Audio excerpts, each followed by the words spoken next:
One's life begins to change when their desires transform into concrete actions. You're listening to the Desire to Be podcast, where your desires for your life and relationships become your mastery. I'm your host, Devorie Goldberg, and thank you for joining.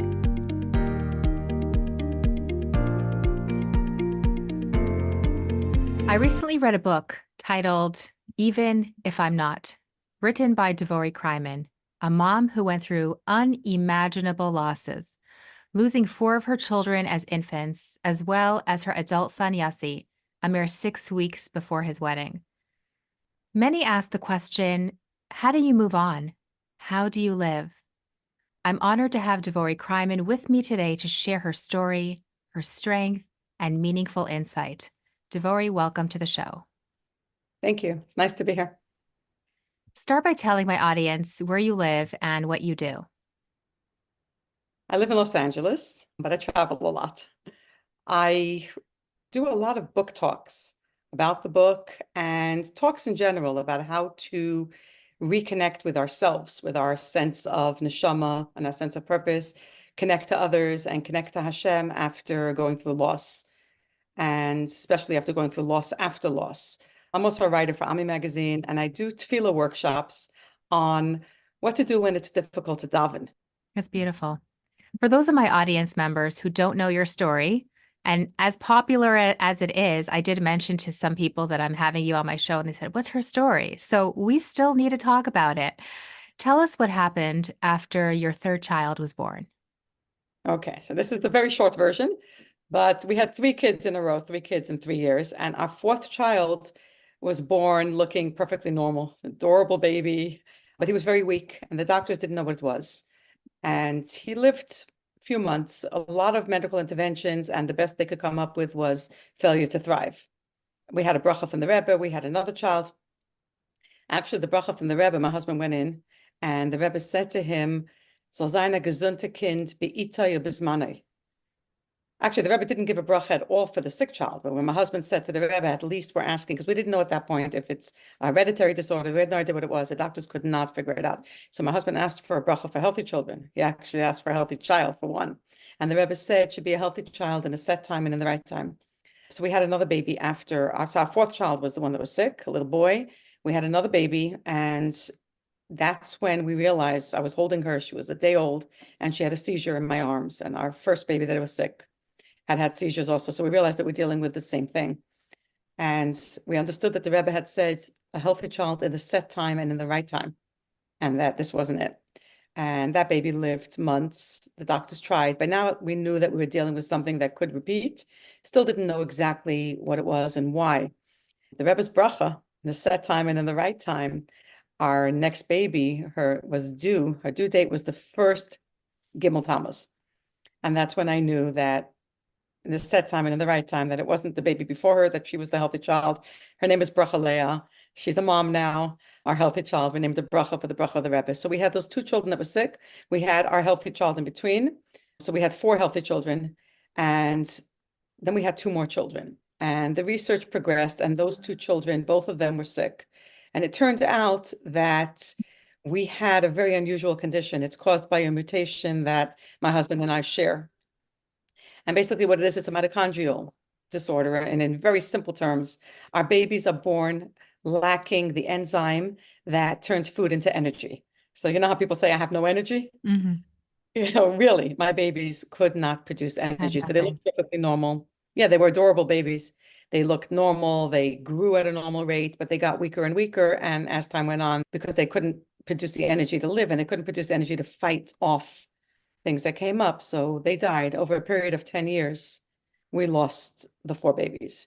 And it was hard for me and my husband to raise the kids in a home that wasn't all about this. We really didn't want to be about illness and death. The hard part that came with the babies also, at that point, we knew that we have a 25% chance in every pregnancy of a sick child, 75% chance for healthy. So it's pretty good odds. The problem is with every pregnancy, if the child is sick, it's 100% sick. So we have basically 1 in 4, but it's taking a chance. And we consulted with Rabbanim and with therapists and spoke about it a lot. And we knew after the 4th time that it happened that we were not going to have any more children. So like our last baby, who was a sick baby, a little boy, was really our last baby. So we had to deal with that too. And Mhm. while this was going on, my other kids were growing up. So here I was grieving the fact that I couldn't have more children, but I had children. So there was a tremendous stress on not losing what I had, which forced me very much to really focus on those kids. It was a lot. It was a little crazy making, but we did. In my mind, it was very clear. I had 4 and 4. I had 4 healthy children. I have a son and 3 daughters, and the 4 sick ones who were born sick. And it was just two separate stories. Mhm. Our Yossi, and that girls got bigger, and our son, they grew up, and our Yossi got into Shidduchim, and he was a counselor, a learning director actually in Costa Rica. He loved to learn. He was like one of those nerdy, funny kids. And they took the kids on trips. And one of the trips that they took the kids on was scuba diving. And Yossi was one of those like a geeky kind of a nerdy kid, a scholarly kind of a kid. He always had like piles of books. He loved nature very much. Mhm. And scuba diving, it wasn't even the adventure of it because he wasn't into sports, but the chance to see the beautiful, like the way he described it, the wondrous colors and the fish. So he fell in love with what he saw when he went scuba diving. Mhm. And so he came home. He actually got engaged in between. He was getting ready to get married, and he went for his diving certification. And there was a flaw in the equipment, and Yossi drowned. And that was 6 weeks to his wedding.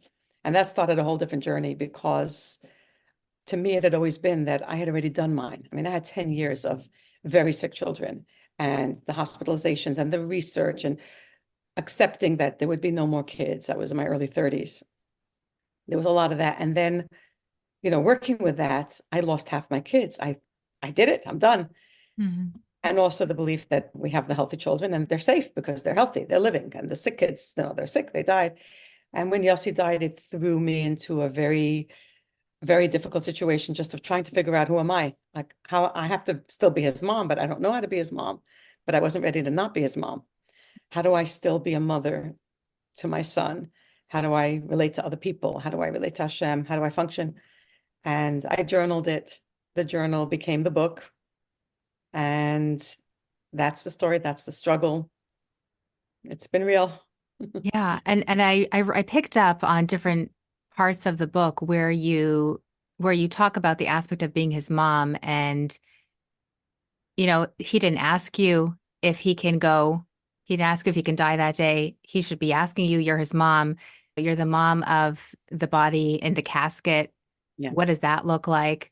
You're the mom of a boy who has his favorite food in the store, but he's not around to eat the food, what that experience was like for you. So you really honed it in for our experience, what it's like to have that mother experience.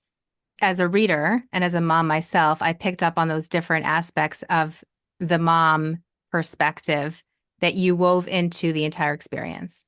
One of the things that I learned, I didn't know when I was writing the book that I was writing a book, but I was journaling. I was writing down everything I was thinking and feeling, and I was writing down things that people were saying to me. Some of it ended up funny because yes, he's funny, and I was writing down my memories at the same time, whatever I could remember of him. But what it turned out to be was that I realized, and that was the process of journaling. And looking back at it later, I could see how much I grappled with it, but now it's so, so solid in my mind. We are forever the mothers of our children. I didn't stop being Yossi's mom. What changed was that now I'm the mom of his soul. And it's very different. It's not what we would ask for. We want to hold our kids. I want to walk him down to his wedding. I wanted to meet his kids. And I'm not even talking about the effect it had on the whole family. That's a separate issue. But just for me, myself, I am Yossi's mom. I'll always be Yossi's mom. The difference is that right now, as his mom, I have to do different things. Like I used to think about it the way that I would send camp packages to my kids when they were in camp. So now, like when I think about Yossi and I think I can do something special for him, I'll give you an example. Yossi died right before Shabbos, and we had already set the table for Shabbos, and I'm lighting 10 candles and 2 oils because when Yossi was a little boy, I read that when you light oils, it's a merit to have a son who will be a Torah scholar. It's oil, warmth and light. So here I'm lighting. I come up from the hospital and it's minutes to Shabbos, and I'm looking at all these candles. And for the first time in my life, I'm thinking, I can't light it. It's 10 candles for 8 kids. And this looks like a nice big family. And most of my kids are dead. I can't light it. And then I'm looking at these oils for a son who's going to be a Talmid Chacham, and I don't have a son. And I remember thinking, I just can't do this. And then thinking, we don't do mitzvahs because they're convenient or they're inspiring. And I lit the candles. My hand shook very hard, but I lit the candles. And it came to me later that when we do something like the candles for the oil and the light, when a child is gone from this world, when anyone is gone from this world, for me, this was about mothering my son. I was lighting candles for him to become a Talmid Chacham. Neshamas in Gan Eden get like a special Shabbos treat. It's like almost like a super elevator, it says, kind of like that they get to a place where even if the neshama was not at that level, let's say, of tzaddikim in their lives, on Shabbos, kind of the Shabbos treat, everybody gets to reach that place of elevation on Shabbos. So I light those candles. I do it every week now. Mm. And I don't do it with that heavy resentment that I did in the beginning, which is like, it's a mitzvah and I have to do it and we don't get to pick. I light the candles now and I look at them and those are my Yossi Gan Eden licht. And I always wish him like a Feilchen Gan Eden because I know that Shabbos is a special time for neshamas. This didn't come quickly. This is something that goes back and forth a bit, but it's a neshama connection. And when we look at things from a neshama perspective, then we can make sense of things at a higher level, not in a sense that we can understand it or explain it away, but we can make sense of it in a spiritual way by knowing that there's more than what we see. There's another world. There's a realness that's present. And when we have somebody who we love who's not in this world anymore, we have to go there. We don't have a choice. So it's not people listen to that and say, oh, you're so spiritual, you're so special. Not at all. It's just that if that's where my son is, then that's what I need to do. One of my daughters was very interested in gymnastics, so we got involved in what are the safety things, what equipment to get. That's what you do when you have a child who's interested in something or a child is going somewhere. My kids are going to camp and I'm buying silly gag gifts for packages. That's what you do. So my son is having his Gan Eden every Shabbos. I mean, hopefully he's having Gan Eden all the time, but there's an elevation on Shabbos. So I'm lighting those candles to celebrate that. You describe in your book that on the day of Yossi's accident, or maybe it was the day before when he was telling you that he was going to go scuba diving, your husband asked him not to go. And you described that you reasoned that he's an adult, he can make his own decisions, but it didn't sound that you were too fond of the idea either. Speak to my audience members who are parents of teens, like myself, or young adults who waver with, do I speak up or not? Because in most situations, we know that our children will do what they want to do. Yet it creates this inner dialogue for the parent, whether to voice their opinion or not. Yeah, it's complicated. There's no answer really, except in each case, we have to trust that we do the best we can with the information that we have at that time. I was anxious a little bit because I tend to be in general. It's almost like the neshama knows at some level. And I actually am in the middle of learning now something, the Chesed Lavram, who writes that the neshama, there's a place called Eitzer Hatzlamim, which is like a chamber of forms that a neshama chooses before it comes down into this world, kind of chooses the forms of what it's going to go through. It even chooses like tall or short, rich or poor, ugly or beautiful, and knowing that the body may say, oh, heck no, I don't want this. But the neshama is saying, yeah, because this is how, if you have a harder time in the world and you come through it, you'll have a reward, you'll have more spiritual benefits. So we know that neshamas have their paths and their journeys, but we don't know exactly what. So when it comes to our children also, I've learned the hard way, we don't own them. And we have to kind of forgive our own mistakes also. The mistake was meant to be. There's no error. The day that Yossi died, it's now his yahrzeit, I taught about Hashgacha Pratis. I taught that not a blade of grass blows in the wind, unless Hashem decided as part of the master plan of creation, how much more so the movement of a person. And if you'd ask me, like, you believe in that, Hashgacha Pratis? And I would have said, sure. And then an hour later, Yossi died in an accident, but there's no accidents.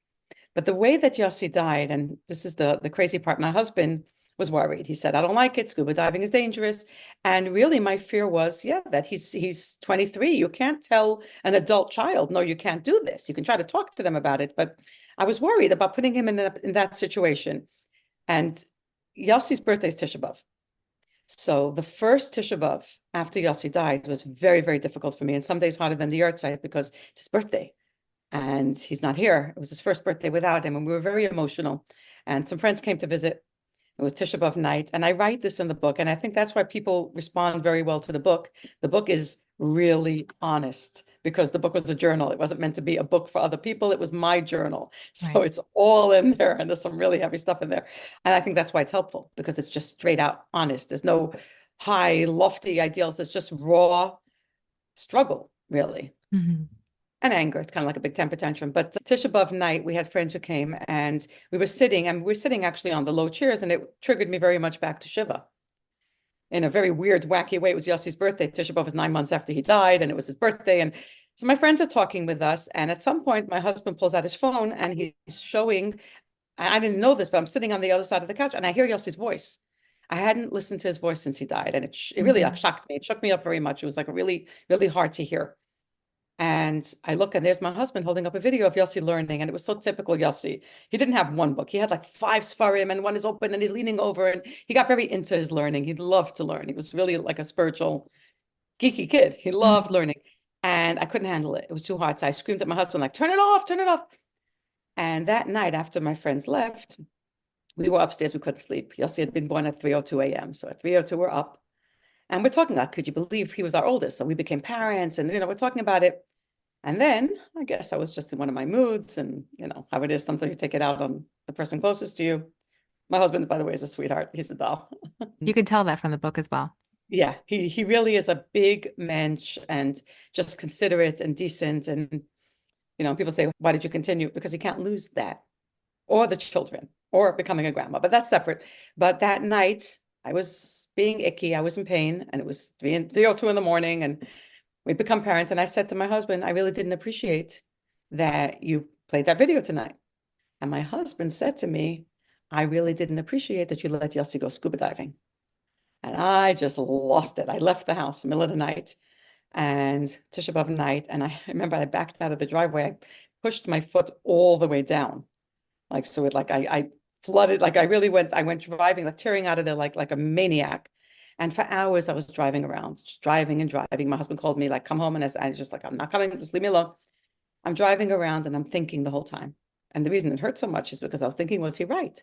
Did I have it in my power? My son said, I'd like to go scuba diving. I want to get this certification. I love the fish. It's so beautiful. And my husband said, I don't like it. It's dangerous. And I said, he's 23, it's his choice.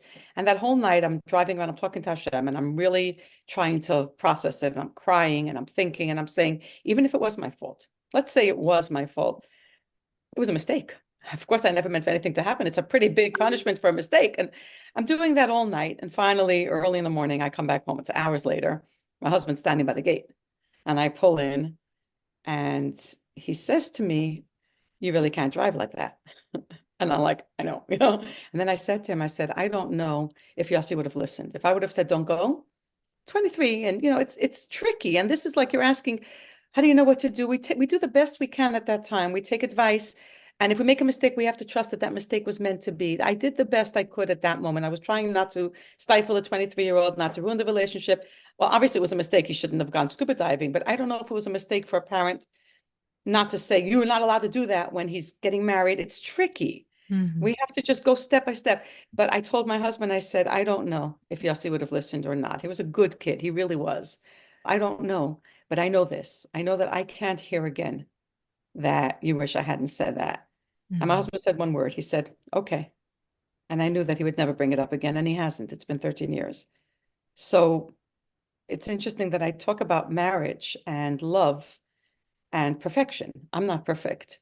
It doesn't matter. My husband was saying, okay, whether or not, like, I love you. And it's Tisha B'Av, which is Yossi's birthday. It's so strong to me, this concept of love when you're imperfect, because Tisha B'Av is the one night, if you had to pick a night, when is Hashem most angry at us? When do we feel most like the hard hand of Hashem, like, the fact that maybe we're not loved so much is Tisha B'Av. Hmm. And when the Yidden were complaining on Tisha B'Av, I mean, tonight that Hashem said, you're complaining for nothing, I'll give you a reason to complain for generations. Like, wow, a crying for generations. On Tisha B'Av, it says that the Jews were crying. It says in Chumash, in Devarim, it says that they were saying that Hashem hates us. B'sinas Hashem asanu. And Rashi says about that night, V'hu haya aheveschem. Hashem loves you. Dafka when you feel the most unlovable. And the point of that is, I may not love your behavior, and I know that you're an imperfect mess, but I love you as you are. And I wrote about it in the book. I wrote that during the Shiva, somebody came up to me. People were telling stories about Yossi, and he was a really great kid. He was a very accomplished learner. He was a sensitive boy. He was funny. He was smart. He was just really a good guy. So one of the women came up to me. She didn't know him, and she said to me, "Your son was a tzaddik." Ah, got perfect. And it bothered me. Everything bothered me during Shiva, but this one just like got to me. And I said to her, I was such a nut, but I said to her, I said, well, nah, he played his drums too loudly. So I guess he was more like mediocre. But what I was really trying to say to her was, it's not like, oh, this was a very special boy, so it's a huge loss that he died. He didn't have to be perfect for me to love him. It's a huge loss because he's my son. Right. And I love him. It's not, wow, it's a big tragedy because the boy who died was such a good kid. No, he's my son. And Hashem says that to us. And in a good marriage, the spouses say to each other, and as parents, we say to our kids, or we should, do the best you can. And I'm saying it to all the parents out there. Because what do you think happens in a marriage when one spouse makes a mistake and it costs a kid a life? I mean, we do the best we can. We take advice if we don't know. We try to put ourselves out of the way and think about the good of the child, no matter how it looks.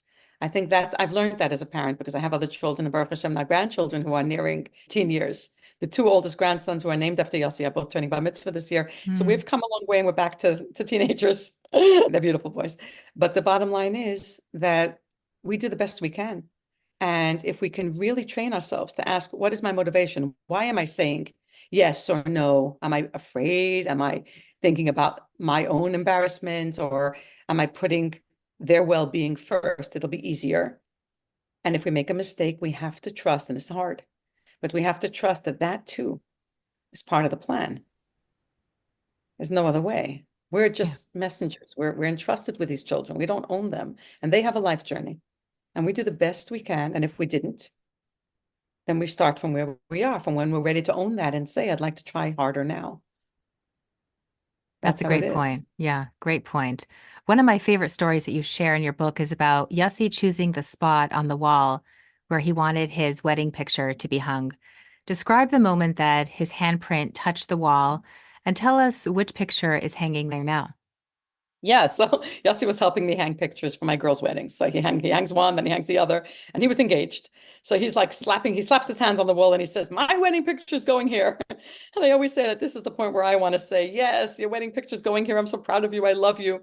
But actually what I said was, get your filthy hand off the wall, because his hand, I guess, had been a little sweaty and the hammer was dusty. And on the wall, when he took it off, I said, look, you left a mark. He had left like a full handprint. It was like a light, like a dusty rose wall, and there's a handprint. And after he died, I was like obsessed with that handprint. I would bring people and say, look, like this is where my son was excited. He stuck his hand on the wall. Like it made him feel so real. It's interesting, more than the photos even, was this handprint that he was excited. Here's the place where he put his hand on the wall, excited for his wedding. And here's the mom who made a fuss about, dusty handprints on the wall. But I think it was a year or so later, our daughters got together and they bought us a painting. Rivka Siegel is the one that painted it. She's a former student of mine. They had a photo of Yossi turned into a painting, and we hung it there. And in the book, at the end of the book, I talk about this, that I found myself stopping in front of the painting of Yossi and just feeling so connected to him through the painting. And I asked one of my friends who's an artist, what is it about the painting? Because photos are much more exact. The painting is beautifully done, but it's not as exact as a photo. And she said, because the painting leaves spaces and you're filling it in. And I realized she's right, because I'm constantly standing by the painting and, I'll talk to him. I feel him more than the many, many pictures Mm. that we have of him. So that painting is right there. And it marks, the young man who was so excited for his wedding, and the mom who is imperfect, who loves and misses him. And my daughters who were brave enough and generous enough to give us this gift. They actually gave it to us right before Tisha B'Av of his birthday. Mm. Another aspect of your book, which I really appreciated, is the aspect of friendship.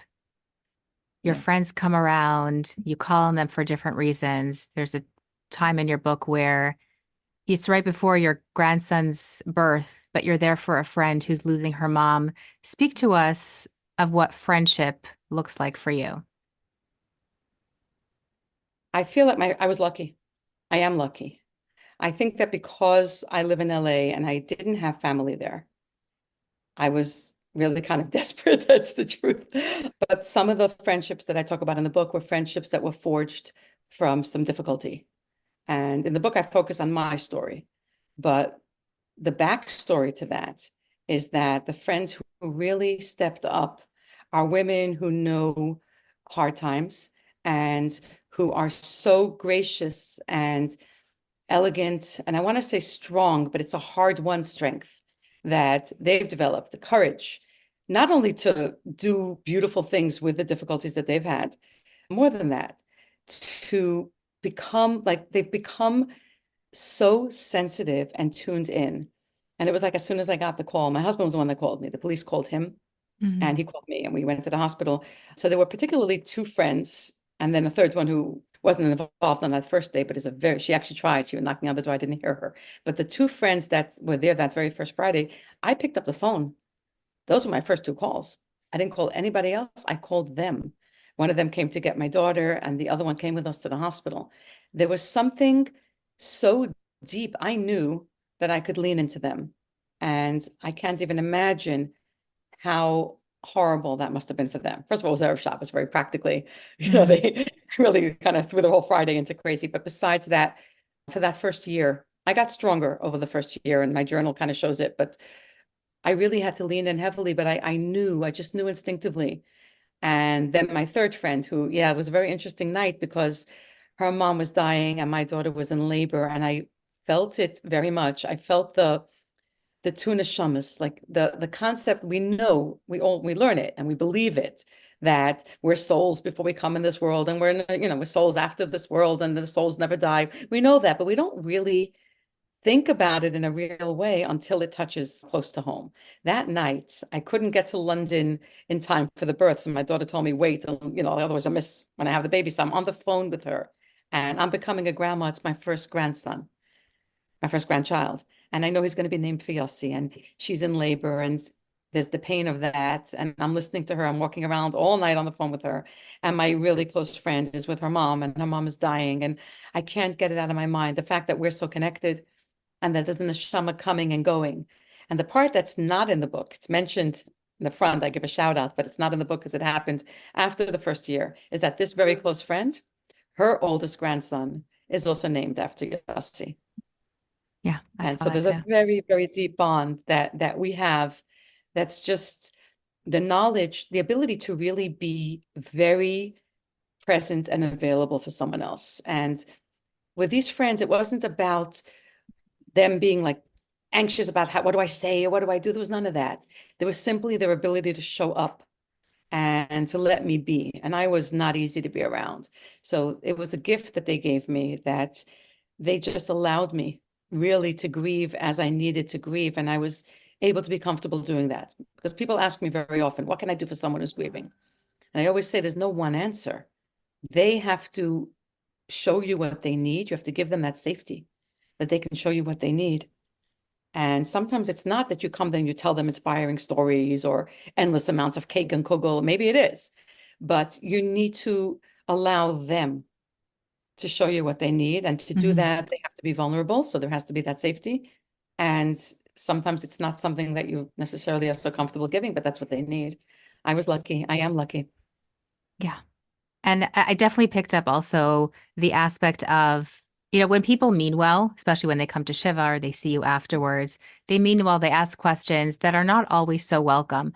But like you said, many times all you need is the silence. And I think that perhaps as a society, I think we're afraid of silence and the space, the void.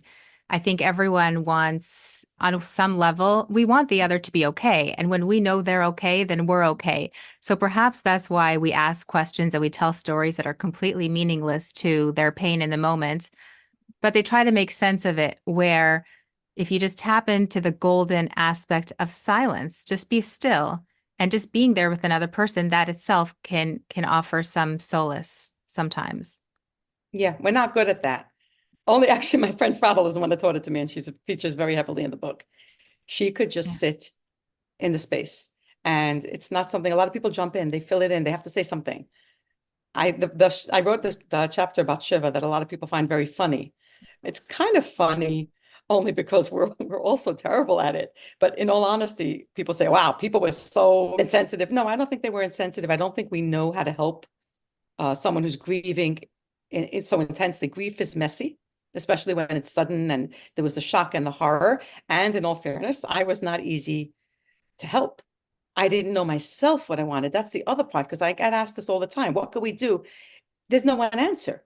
One day I wanted this, and one day I wanted people, and then I didn't want people. So it's really about moving yourself out of the way and making room. It's hard to do. Hmm. And you have to allow sometimes. It's messy, it's ugly. Hmm. So it's crying. No one likes to be around someone who's crying. What do we do automatically? Like, shh, or don't cry. And that's just basically saying, don't feel what you're feeling. So it's something that's, people find it funny because the Shiva chapter, you see everybody's clumsy efforts, but the truth is it's kind of holy and beautiful that we show up for each other as a community. I'm not even talking about the close friends. People try. It's difficult to walk into a house when there's such intense grief.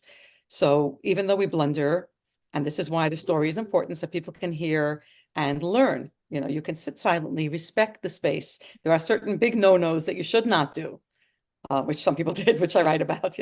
So we can all learn a little bit about it, but it's not that I was grieving and we had a community who had no clue. I don't think I made it easy either. And that's part of what it looks like. This is not easy. Yeah.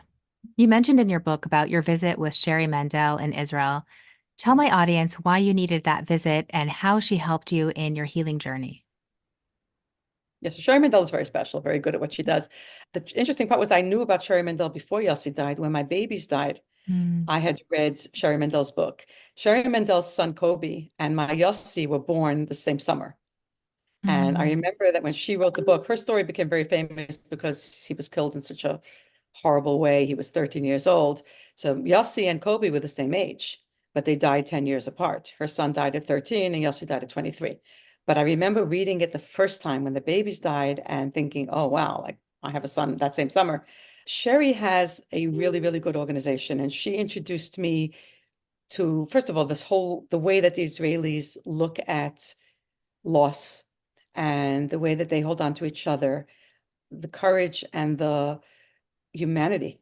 They're not afraid. They go right in. And she showed me some very creative therapies that really helped me. I learned about psychodrama, which I could not find in the United States, but meeting Sherry and doing the psychodrama and doing the grief massage and meeting some of her people who are mentioned in the book, like Hmm. her friend Shira, who gave me really a life-changing sessions with the grief massage. It opened me up to understand that a more creative therapy would be better for me. And I went home and I started EMDR, which is also creative therapy with eye movement, with lights. So Sherry was the one that showed me that these things exist. It's also that when someone is going through something, a loss, and they're in the beginning of it, it's very, very frightening. That first Friday night, I could not imagine that I would be able to ever laugh again, enjoy a Shabbos meal again. I just couldn't see it.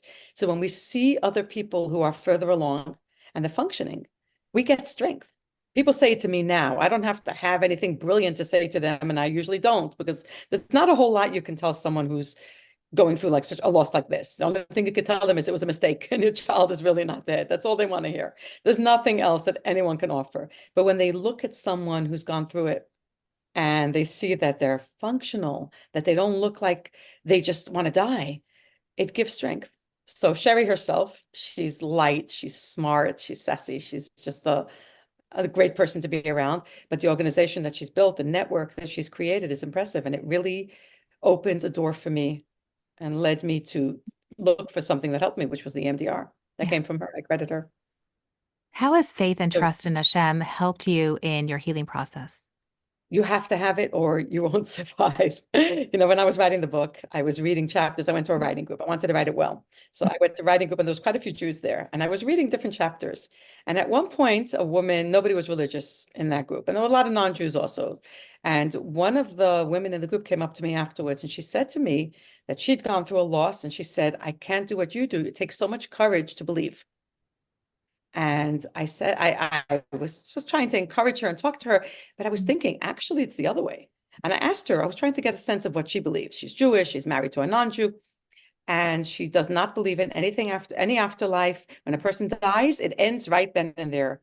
And I was thinking, how does someone like her get up and face another day if she has no belief that there's anything beyond this world, that when we die, we go into a black hole and it was as if we never existed, there is no presence, then there's really no point in anything. So really, it takes a lot more courage to live like that. You have nothing ever to hold on to that's bigger than you. Right. This is a pretty scary reality. If this is all there is, I don't know how anybody functions without it. And it's not that I'm so spiritual, it's more that when you really think about it, if we don't hold on to the fact that there is a God in this world, that there's a reason, that there's nothing that's not Hashem, and if we don't hold on to the concept that neshamas exist forever and our neshamas are on a journey, and if you go a little deeper, I mean, I love what I was just reading from the Chesed Lavram about that we agree to the journey, we agree to the tselem, which is the entire form and everything that takes place because we see it as potential for neshama. And when we say we agree, the neshama at a growth level agrees because it sees the potential. The body, maybe not so much, but the point is, without it, we can't function. We can't function, but not everyone is able to tap into that soul aspect, like you said.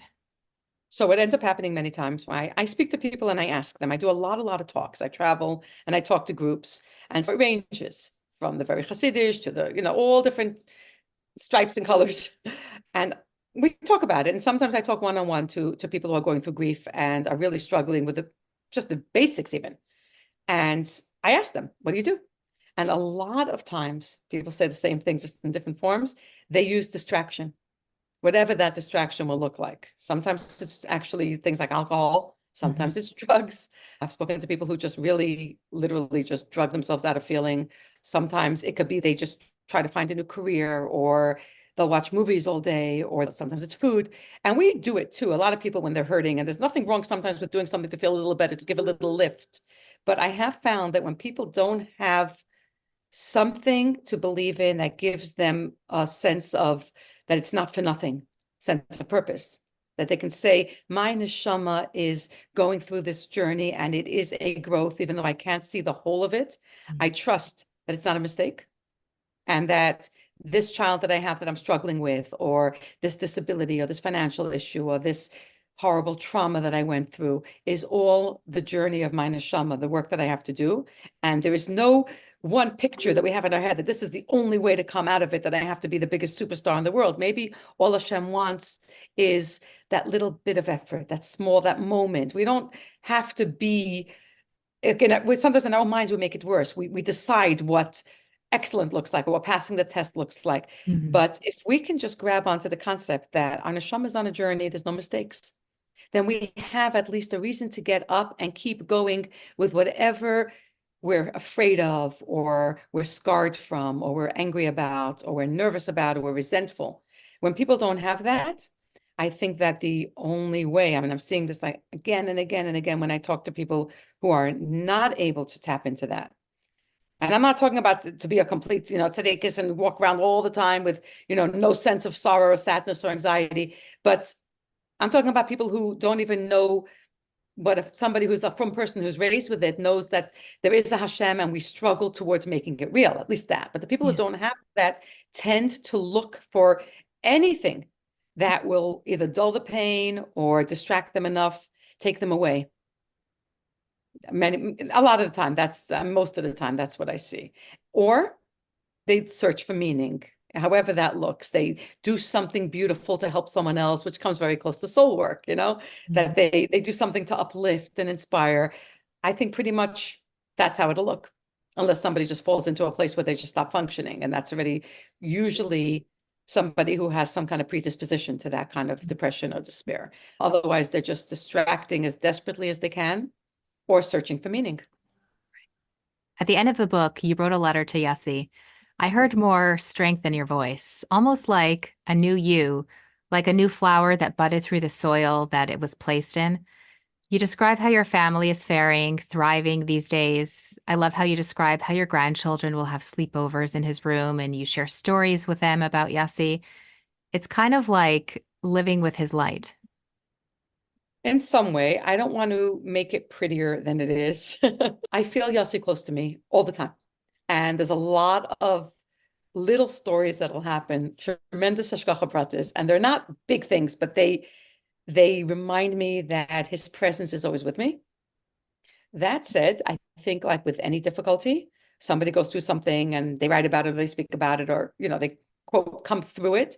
But trauma and loss and that kind of devastation, that kind of wreckage, it's not cleaned up and we move on. It's not necessarily like that.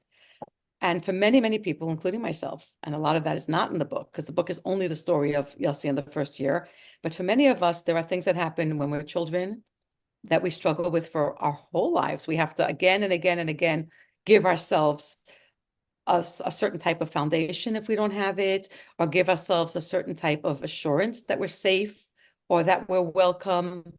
And it's not as simple as, oh, I wrote a book and I go make speeches and Yossi's this Right. beautiful light. He is a beautiful light in my life. And I, I'm so grateful that I was his mom. But so much of that grief shook me in such a way that I still struggle at times and things will trigger me. And I've learned enough about the process to allow it. So there's no magical, like people say to me, oh, you've always been religious, you're so spiritual, or you're so happy because, you put on lipstick, you look happy, or, you're so strong. And really what it is, and I learned this in the process of journaling, because then I had the ability to look back and see the journey. There's no magical arrival. There's moment by moment. We ask ourselves, in this moment, I have it many times, something will happen and it'll trigger me. I'll see, one of Yossi's friends with his 5 kids, or someone will say something, or something will go on. And for a moment, I'll have this strong wave of self-pity, or something will happen that'll take me back to a time when I was too young to do anything about it. And it's Mm. turned out to be something that I still struggle with all my life. There's a lot of that. We all have it one way or the other. Stuff happens. And I'll feel that sense of anger, or it's not fair, or why me, or something like that. And then I usually go to a place where I know I have an awareness. At this one moment, I can do that. I can have the self-pity and I can stop and get lost in it. Or I can take the moment and say, okay, now what can I do? I could say a bracha and say thank you to Hashem. I can just smile at someone so that they don't have to be pulled down at the same time. I can just count how many brachas I have in my life. And so it's really minute by minute. It's not like we become a happy person, a spiritual person, a Yeah. strong person. We really, really do it one action at a time, one choice at a time. It sounds like a lot of mindfulness, like just being aware of the natural reactions we may have and then choosing something else if we have the tools to create that for ourselves, that new reality. Now that we're just talking about your story and we've talked about different aspects of it, but I wholly completely encourage my listeners to go purchase the book. You will not be able to put it down. Make sure you got a box of tissues or two with you. Where could my listeners purchase your book and how could Well, they thank you reach for that. you if they like to connect with you personally? So I appreciate that. I also want to say that the book is a little bit funny. People are afraid of the book. Yes, you're right. It does have. I should Yossi is mention that too. funny. Hmm. My husband is funny, and thank goodness for that, because otherwise it's a frightening book. Who wants to read, especially these days? So much heavy, but because I was so honest, there's a lot in there that actually it's not all heavy and awful. But Yeah. give it a shout out. The book is available through Israel Bookshop on their website. I've seen it on Amazon. It's available in pretty much all the bigger bookstores, some of the smaller ones. So pretty much again, Israel Bookshop or Amazon. My website is devoriekreiman.com. I don't know if you have show notes, but it's Devorie, Devorie, and the last name is Kreiman, Kreiman.com. There's a contact there. And people reach out all the time because the book really, because it was so raw, and I admit to so much in it, people relate to that. They don't want to be preached at. They want to hear, show me how you were binging all night, or laughing actually at the funeral. Yes, we laughed for a moment at the funeral because my daughter made a funny comment, and laughter and tears are so close. It's so human.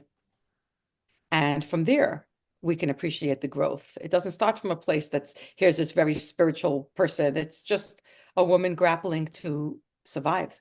Right.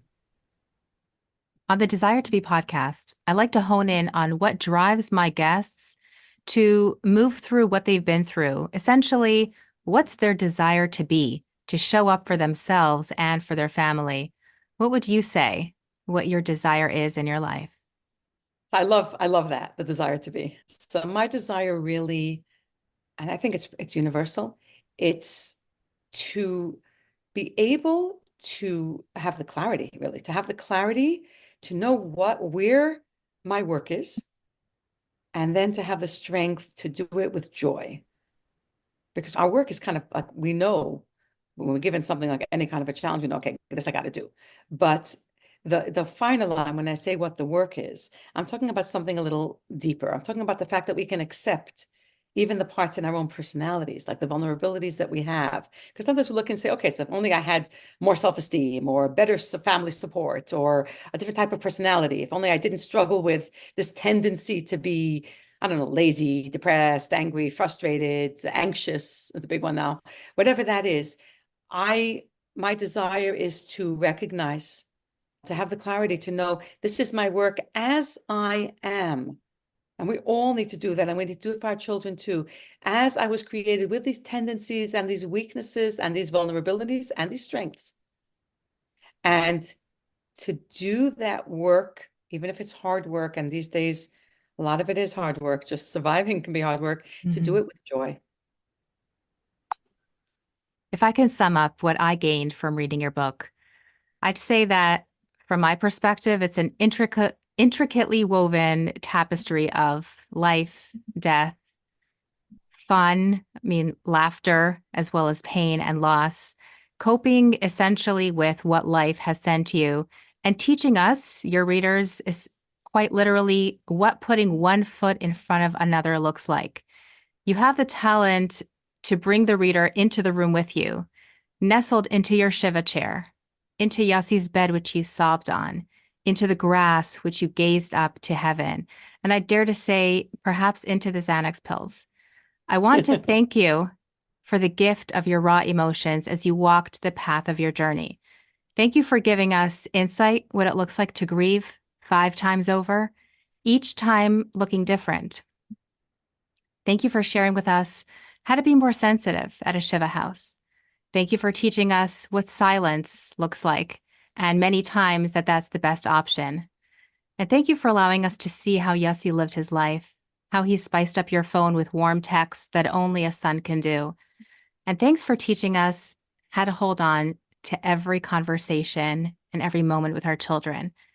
And even though, Devorie, we just met, it's many years later, I want to offer you continued comfort, continued love and light for you and your family. Ah, what a great episode. Thank you for being here. I truly, truly appreciate you. I'd love for you to tap 5 stars and let me know what resonated. Be sure to connect with me on Instagram, Facebook, and LinkedIn under my name, Devorie Goldberg. That's where I give you more content. That's where we're able to engage even further. Until next episode, stay safe and be well.